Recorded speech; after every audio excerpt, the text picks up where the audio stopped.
Hello and welcome to the Adventure Nation UK podcast. I'm your host Rory and this is episode number 1. As it's our very first episode, I'd just like to say a huge thank you to all of you joining us. Moving forward, we hope to bring you a whole host of stories from the UK adventure world and beyond. If you like what you hear, please don't forget to subscribe or follow depending on which platform you use, and of course find us on Instagram at Adventure Nation UK. If there's anything you'd like to ask or any suggestions you'd like to make, just drop us a message or leave us a comment. We'd love to hear from you. Today's guest is a special one. Given that it is our first podcast and we are launching during lockdown, there was only one adventurer that fit the bill. Described as one of Britain's leading home athletes, he's recently been featured on the BBC as well as in The Guardian and Metro. Rory Southworth has been brightening up everyone's lockdown days on Instagram with his hilarious posts and incredible challenges. In the podcast we find out more about the man himself, what makes him tick, his many epic challenges both past and present, and how you can make your lockdown experience that little bit more adventurous. So let's get right into it. Here is Rory Southworth.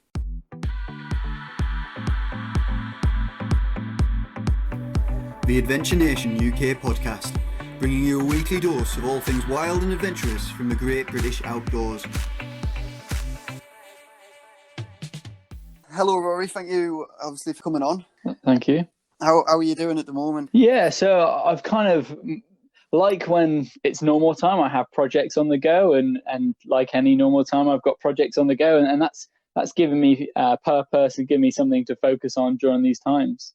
But yeah, so you're not just sort of sat around twiddling your thumbs. Obviously, I've seen quite a lot of what you've been doing on Instagram, and I mean we'll talk about that in a bit more detail. Sort of the virtual Everest challenge, Everest Base Camp challenge, I should say. Just to take things sort of back a step, though, just to get kind of a general introduction about yourself to the listeners who maybe haven't heard of you before. Can you just give us a bit about your background? So I'm originally from Bristol. Went to university in London and then moved up to the northwest to Lancashire pretty much straight after uni to start work at a university up here. I guess it was kind of at university where I kind of fell more into the mountaineering and the climbing aspect of what I've kind of come from. And my parents are very lucky. I grew up going on holiday with my parents as a child to the Alps most summers and hiking in the sort of bigger hills.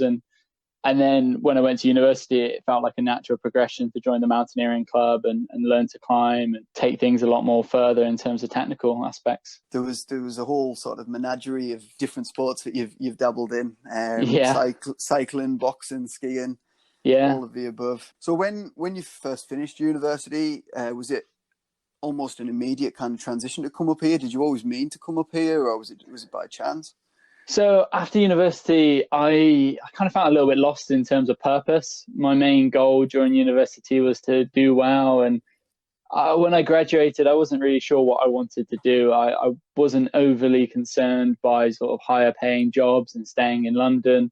And an opportunity just came about to move up to Lancashire, and I looked on Google Maps and I looked how close it looked to the Lake District. And whilst I'd never actually Googled where the Lake District was, a mountain biking club I used to be part of, people would go to the Lake District all the time and they would talk wonders about it. And I thought, actually, if I'm, just about an hour away from the lakes, I could probably go there after work and, run and play in the big hills. So yeah, I basically took the job in the hope that I'd probably be roughly near the Lake District and be able to get out more and climb and do the things that, the passions I picked up at university. I mean, I must admit, I didn't actually realise that you were based in Lancashire, because from your Instagram, obviously, you're always very active, and it's quite clear that you do build all of your activities around that full-time job. And a lot of the things that you're doing are in the evening, whether it be a quick run or a quick swim before nightfall, or even just after the sunset in some cases.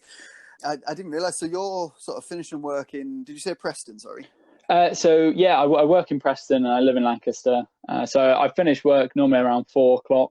And if I'm heading to the hills, I jump in the car with a sort of an hour and 20 minutes. I'll be up in the lakes and some of the sort of nicer hills. And but I guess there is a lot more time spent driving for me than if I lived in the Lake District. But it's nice to have both my kind of local trails that I have kind of around here, where I can go quite fast on them, because there's hills and there's some decent hills, but they're nowhere near as big as the fells that we have in the Lake District. Obviously, this kind of transition that you sort of went on to move into more of the outdoors and things like that, that's allowed you to then move on to doing quite a lot of different challenges. You've completed all the Wainwrights. Yeah.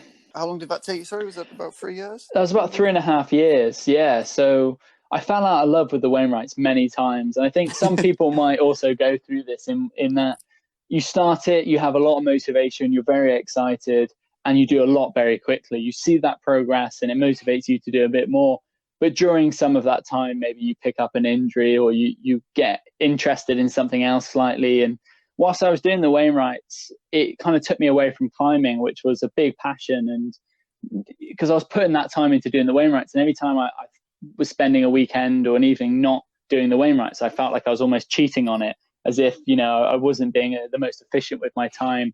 And when I'm quite project based, someone called me a projector the other day, and I thought, actually, that's exactly what I am. I need those things, those focuses.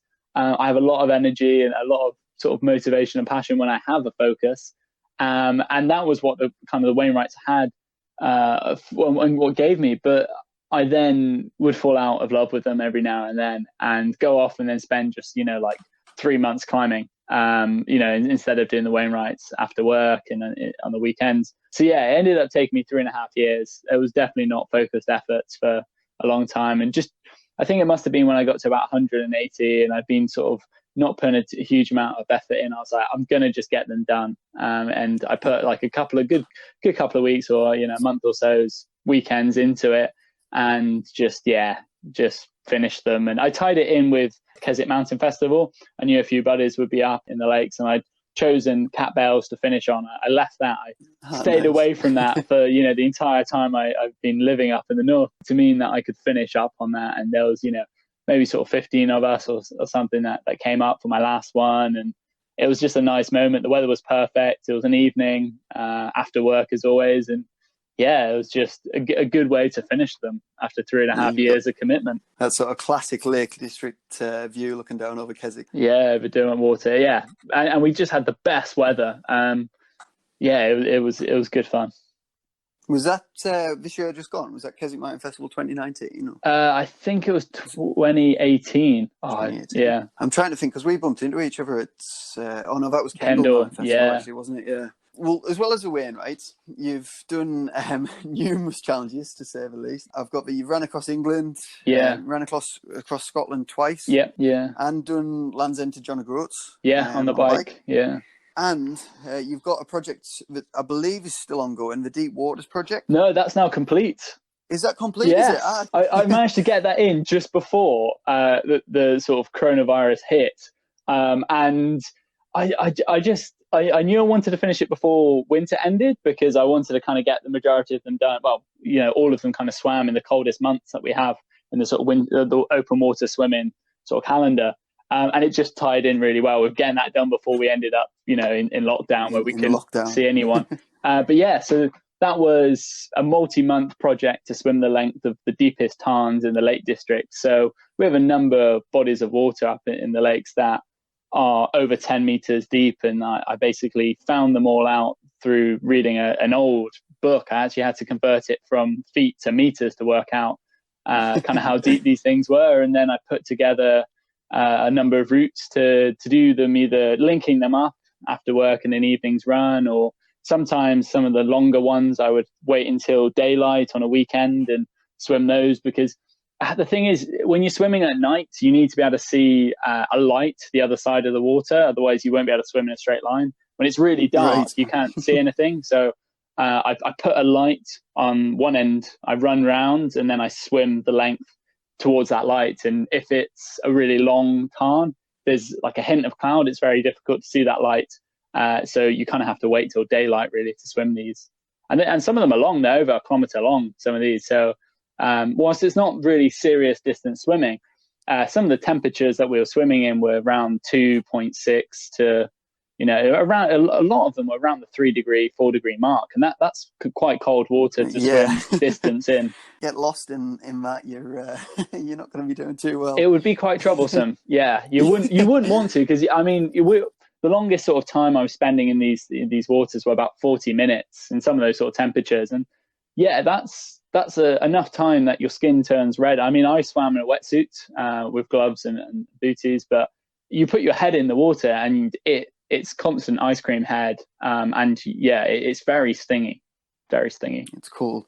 Was that intentional then? Did you want to do them specifically in winter? Not at the start. So at the start, I got into wild swimming and I wanted a project, and I wanted to do something that I just thought would be fun for me in terms of getting to the places as well, and swimming in these bodies of water where it gave me a good adrenaline rush. You know, I wasn't climbing at that point because of an injury, and I decided that I wanted a similar sort of adrenaline rush. And swimming over deep water kind of gives me a bit of a buzz where you look in and you can't see anything. And I think pretty much after 5 meters, you probably can't see anything.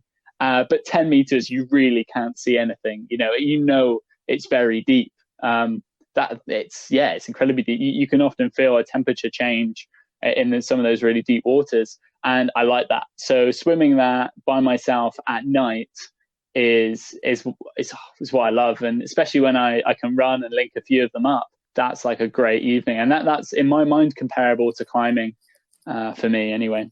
Is that in terms of the rush that you get from it? Yeah, and the whole enjoyment of the experience. There's a lot of thought and planning.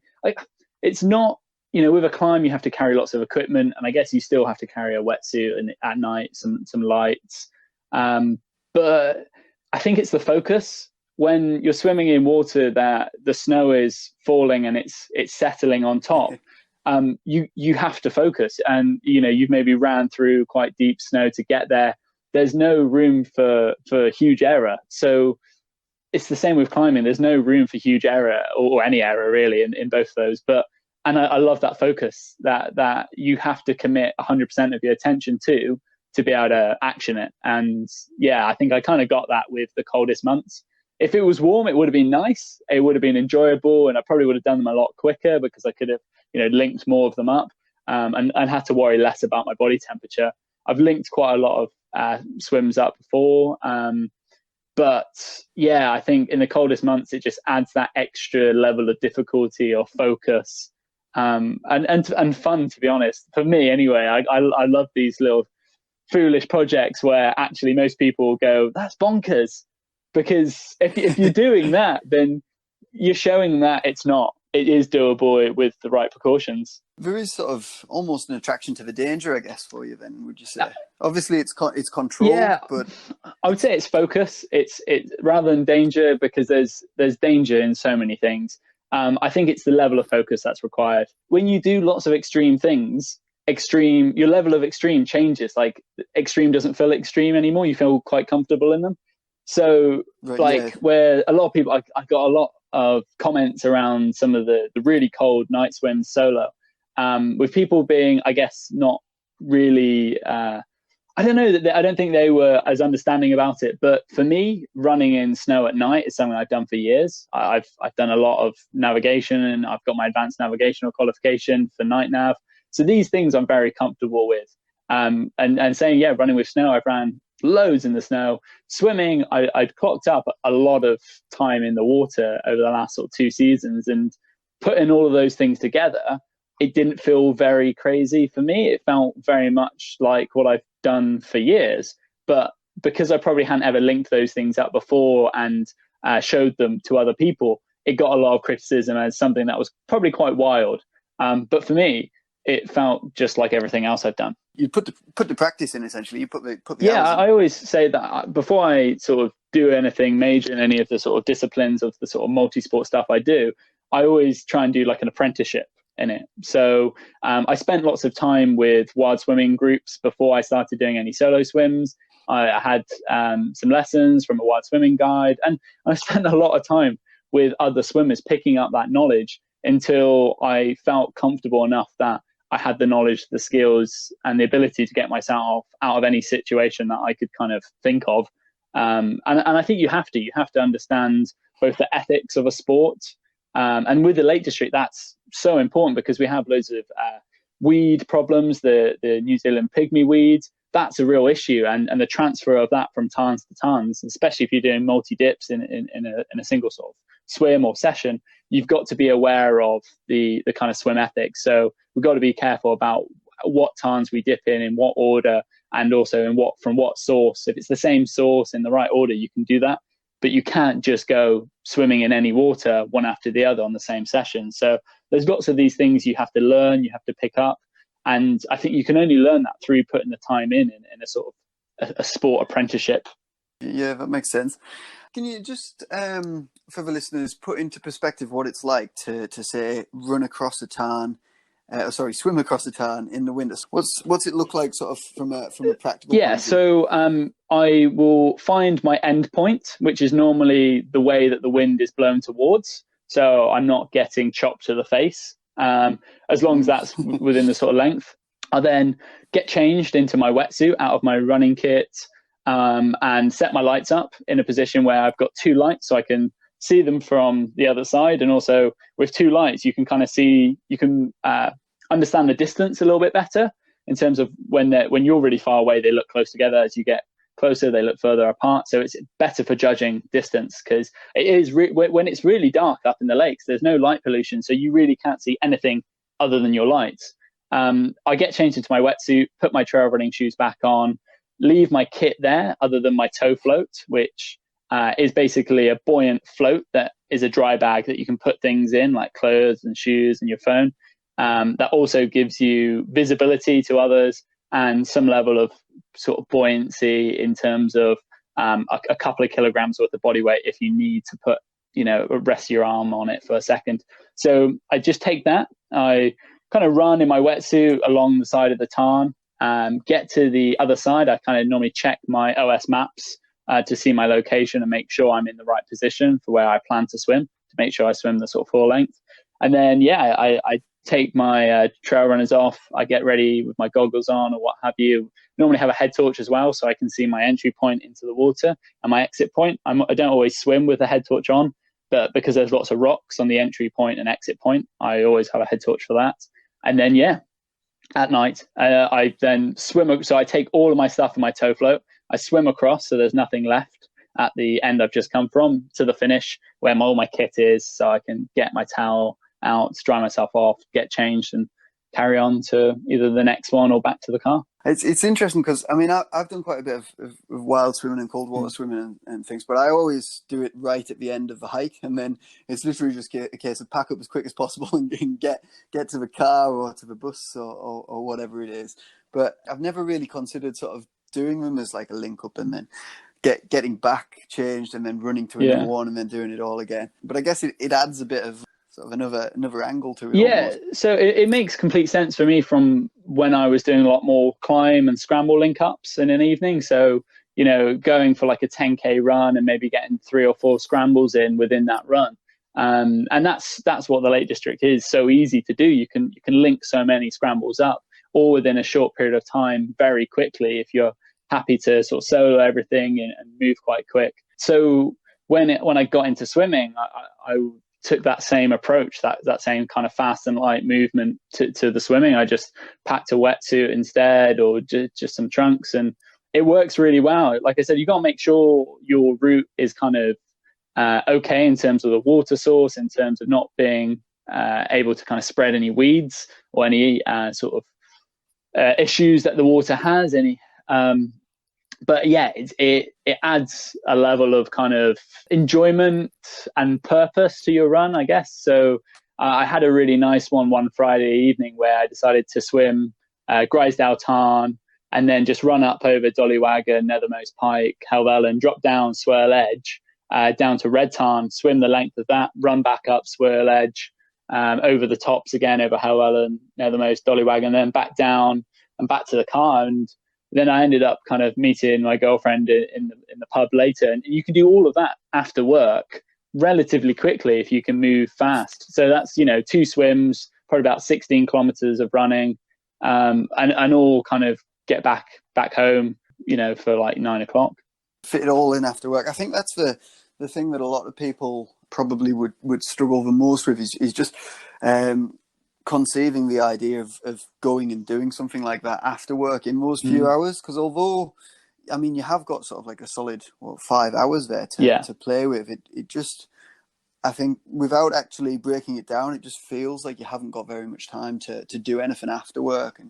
And I guess a lot of people finish work, they're tired from the day, whereas yourself, you just seem to have so much energy to just, I don't know, get out there and keep going. And I suppose for me, when I've got a project, it motivates me. So something like the Deep Waters project, there's a lot of days when I think a lot of people would say, the conditions aren't perfect. It's a long drive. It's a fair amount of petrol. But I also think that I've probably spent just as much time in the car doing that as a lot of my colleagues commuting home. In fact, a lot of the time they have a longer commute because of where they're going or whatever. And so I'm not really spending that much more time in the car. A lot of the time, I think moving quickly allows you to do a lot more. But actually, I've done a lot. So some of the cold water swims I did with others. Obviously, this was before social distancing came in, and I did with a couple from the swim group that I used to swim with, and one of the girls from the swim group kind of became one of my swim partners for some of the more colder, challenging swims where it was nice to have someone with me. I probably did more challenging swims throughout, but some of these swims, it's nice to have a kind of swim buddy just to check on you.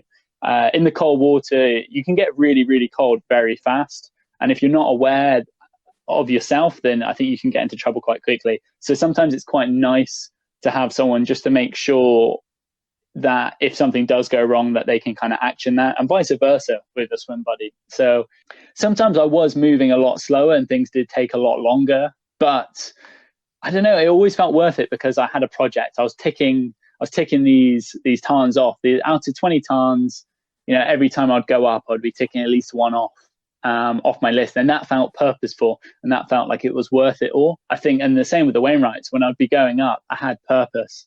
I had this task that I felt like I had to do, so I had that energy. But yeah, you've always got that sort of greater driving force, a greater goal. Exactly. Yeah.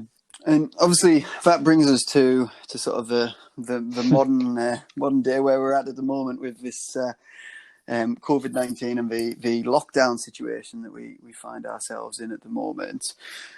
We've just seen on Instagram, obviously you've done this virtual Everest Base Camp Challenge, amongst other things. I must say, with quite a lot of other people, this virtual EBC. Can you tell us a little bit more about that? I presume it was a case of filling that void initially, was it, with not having another project? Yeah, somewhat. So a lot of the projects that I'd been planning for this year, I had to scrap instantly, like everyone else, really. And I didn't have anything that I massively wanted to do initially, but a lot of my projects, they come very quickly out of just an idea, and then I want to action them instantly. So I woke up on, I think it must have been a Saturday, and there was so much negativity out on the outdoor communities or Instagram. Like I kept seeing lots of people calling other people out of when they were going out, maybe further up into the hills than they should have been with the government kind of restrictions and advice. And the only way I kind of know how to respond to these things is through doing my own sport. So that morning I woke up and I went to the back hill that I have at the back of just where my garden is, and I ran up it until I ran the equivalent height of Scarpell Pike.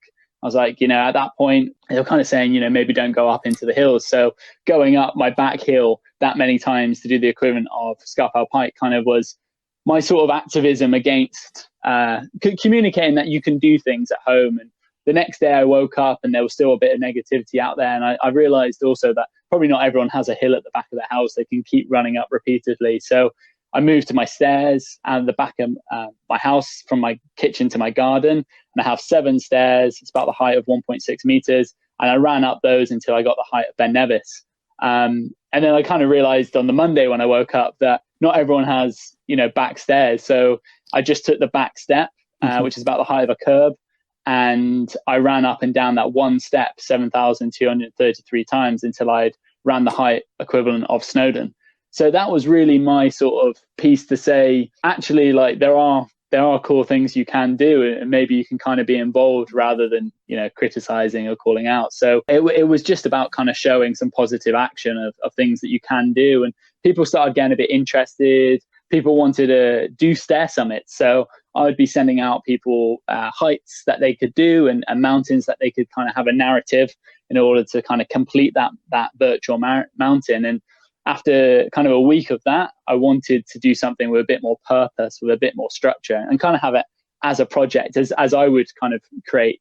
And all my projects have somewhat of a narrative. With the Deep Waters project, it had to be these tarns from this book, and they all had to be 10 meters deep or more. And that kind of came through with the Everest Base Camp journey. I wanted a team of people that could come with me, that we'd all be encouraging each other, inspiring each other, pushing that message out to a wider audience of, let's do something that is kind of fun together.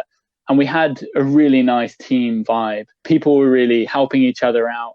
And I just literally put out on my Instagram stories, if anyone wants to get involved, DM me. And within no time at all, I had over 30 people, and I had to kind of cap it at 30. Because that's what's manageable in terms of, Instagram chats and what have you, and to group these people and set them with this task. The heights of the elevation each day, I just literally pulled off of a Google image of the Everest Base Camp trek. I just pulled off some of the locations that you would stop off over 5 days, pulled out that elevation. The elevation and the Everest Base Camp part, that wasn't ever kind of the main goal. The main goal was to get people together, sharing that positive message and showing that you can enjoy your home in other ways, and be creative in the space that you've got, and what we have to kind of stay to. So yeah, I pretty quickly pulled together this kind of rough plan and got people pretty psyched. I'd send videos where I'd be dressed up in all my mountaineering kit, encouraging people each day what they had to do in terms of elevation, how we were doing as a team. And every evening I'll do that again, and really encourage that sort of team support, and yeah, that team vibe. And we started off as 30 strangers, but by the end, it felt very much like an expedition team does in reality, where you all really get to know each other. You share some fairly intense moments, and sometimes it gets a bit emotional. And whilst the actual physical challenge wasn't insanely difficult, it's still quite a lot of ascent for the average person. I think one of the ultra runners that was in the team likened it to a pretty intense training week for someone looking to do something like a Bob Graham round, or something quite a decent sort of elevation ultra race. So the sort of training that we're putting in that week on steps, which is incredibly repetitive, is by no means easy, but more, having that narrative, getting people involved, that was really the strongest point of it all. It's sort of spreading that almost community feel and that positivity. We can't see our teams, our clubs at the moment, and this is kind of as close to what a club feel as I could make it. I miss that in my swim group. I miss my social swims every Wednesday, and this kind of had that same vibe of encouraging and sharing those focuses and those purposes together. And I think it had a massive impact on people's mental health within the group, in terms of, as outdoor people, you'll know yourself, our mental health is so intrinsically linked to the outdoor activities that we do. And when we don't have that focus and that purpose, it can be a lot harder to deal with some of the stresses that we deal with every day, that we're normally used to dealing with through outdoor activities. So having that, whilst not an outdoor activity as such, but having that goal, that purpose, and that activity where every morning you're giving it some on those steps, I think it helped a lot of people in the sort of situation we've got. I mean, it was fantastic to see from sort of an outsider's point of view. It really was it's incredible. And I mean, you've had an awful lot of media coverage as well. I've seen were you on Radio 1? You were the BBC? Yes, so BBC on Northwest BBC TV, on the BBC website, on the Metro website, in the Guardian website. And I think there's a few other pieces coming up. But yeah, actually, I think someone else was on BBC Radio as well. I think one of the team members, Becky. It's really sort of blown up. I mean, I would say from my perspective, obviously, my sort of Instagram feed is filled with outdoor people generally anyway, so I'm maybe slightly biased, but this is certainly the biggest thing that I've seen on social media that's come out of the lockdown. It's a more sort of viral lockdown challenge that I've Yeah, and come I across think it so is far. because it's the strongest positive message. There's lots of fun ways we can be creative in our home. We've now kind of gone through a lot of those. We've put our skis on and we've shredded our stairs, and we've done a lot of those kind of low hanging fruits. And I think now we've kind of got over that initial excitement of, we've played with our house. It's now that community vibe that we're missing and that we kind of lost for. And that's what I kind of wanted to produce out of the Everest Base Camp is that thing that I felt I was also missing. I said to my swim group, we're now having, when we normally would be swimming, having video calls, group video calls in our baths in our swimming kit. Just to have that same social interaction. Yeah, because normally we'd be swimming in some cold water somewhere in the Lake District. And whilst we can't do that, it's nice still to be in water and having those chats with those friendly faces. So it's kind of as close as we can get to some of these things. And it's not perfect, but it's a lot better than nothing. Yeah, it's as close to normality as we can get at the minute. And it's definitely a lot better than just sort of sitting and staring at your walls or whatever else you could be doing. I mean, obviously the virtual EBC challenge is complete now. Have you got anything that you can sort of tell us about? Is there anything in the pipeline at the minute? Obviously, a man that likes a project, I'm sure you've got something lined up. Today I started the Stair Summit Wainwright Race Team Challenge. So what essentially I've done is, again, like the last week, I put out a message last night on my Instagram stories for maybe an hour or maybe 2 hours, and then took it down of people asking if people would be interested in joining me on another stair project. I didn't tell them what it would be, but I was looking for 25 people to get involved. And people that were interested, I let them know that basically what I wanted to do was each morning I was going to send a Wainwright height and that mountain that I chose for people to do the elevation of in a team of 5. I've got 5 teams of 5. And they have to get it done as quickly as they can in that team. So they're all in different places. They might not know each other. I've mixed the groups up, but they have to complete that elevation on their stairs or steps. And the team total of time from that 6 a.m. start, the quickest wins. It's just kind of a fun way to have that competitive aspect that maybe we were lacking in the Everest Base Camp.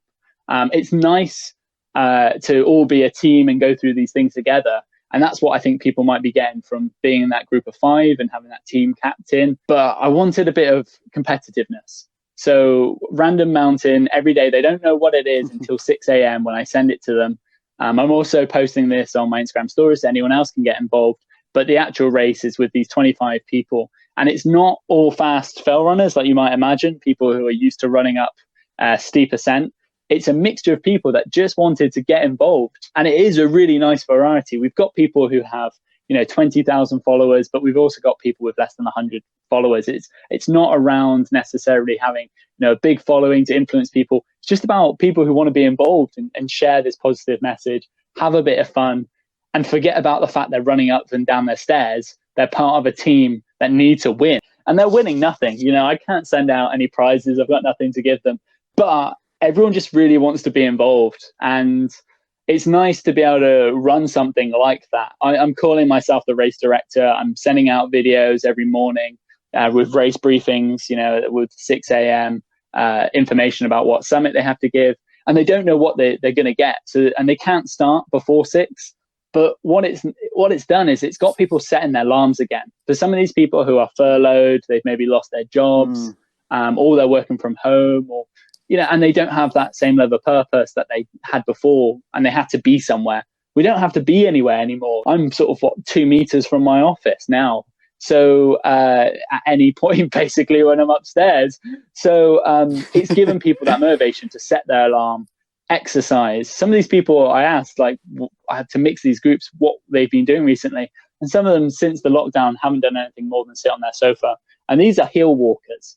And because they can't get out, because they're respecting the rules, they've not been exercising. But this is giving them something to exercise for again, and have a community and have a people that are cheering them on and really want them to do well. But also, they also want to do well because they don't want to be seen to be the last group. Yeah, you say there's no prize, but I think pride is Exactly. is a Yeah. big enough prize in itself. With that, is there anything that you'd sort of say to anyone who's maybe not involved with this? Obviously, I'm presuming as long as lockdown's going on, you'll Yeah. keep bringing these challenges out. Do you want to just tell everyone your Yeah. Instagram? It's just It's at Rory Rory Southworth. That's Southworth, correct, isn't it?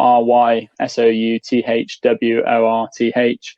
I think if people haven't found something to focus on in terms of activities, then there's a lot of inspiration on Instagram and there's a lot of people being creative. There's a few things that have gone viral this week in terms of like video making and for the outdoors and even just challenges. There's a lot of people using their stairs because it's an obvious one. It's using some of the same muscle groups that we're used to as fell runners and hill walkers. And I think there's a lot in the stairs. And I was saying to someone else the other day about the 7,233 steps on my bottom step for Snowdon. The view changed at no point, obviously, because I'm just running up and down this one step and I'm basically in the same spot. But there's something almost meditative about that movement, about that action. And actually, on Saturday, when I woke up after completing the Everest Base Camp kind of expedition, the virtual expedition, I didn't know what else to do other than go downstairs and start doing reps again on my stairs. And maybe that's taken it a little bit too far, but there's something quite nice about it. It's almost become kind of, your morning 5K or your morning run that you would otherwise maybe do.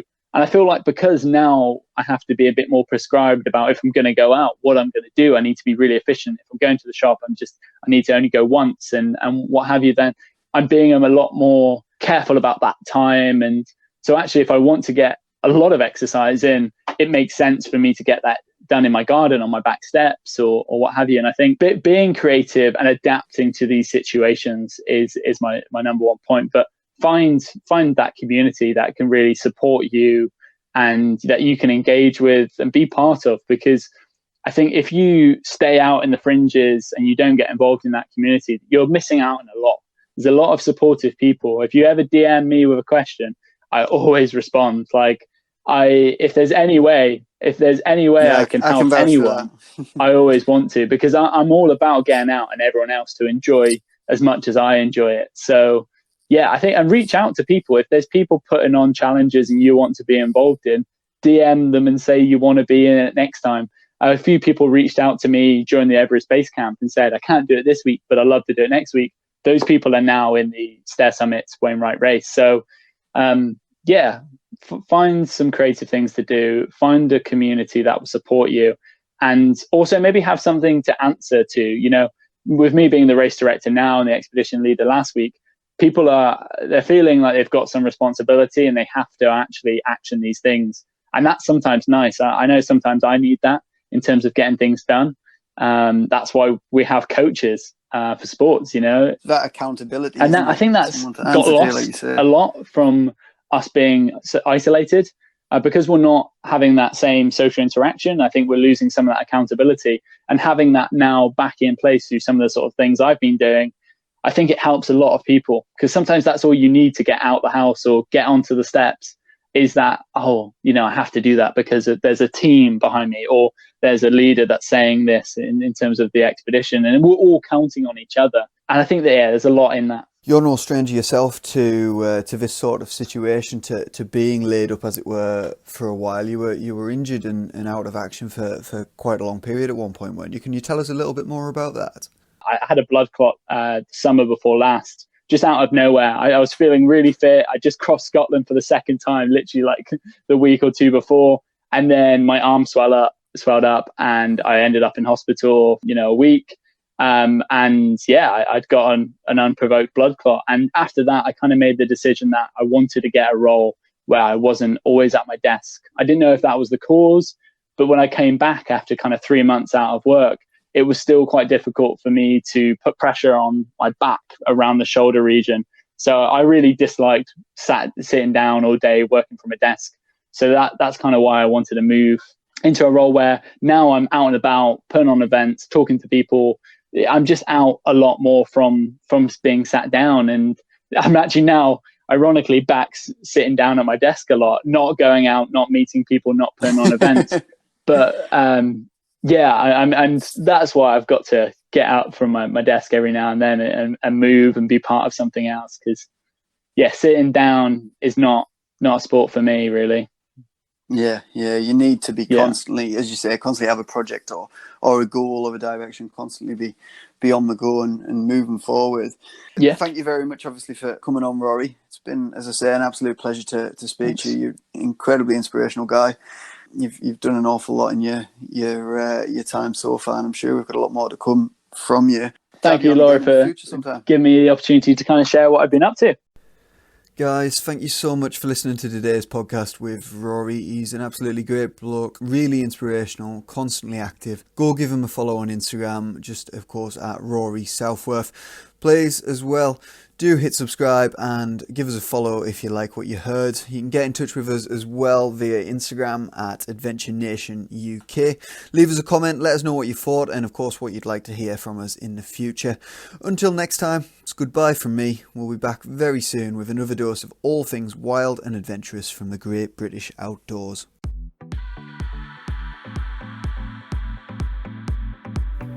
The Adventure Nation UK podcast, bringing you a weekly dose of all things wild and adventurous from the Great British Outdoors.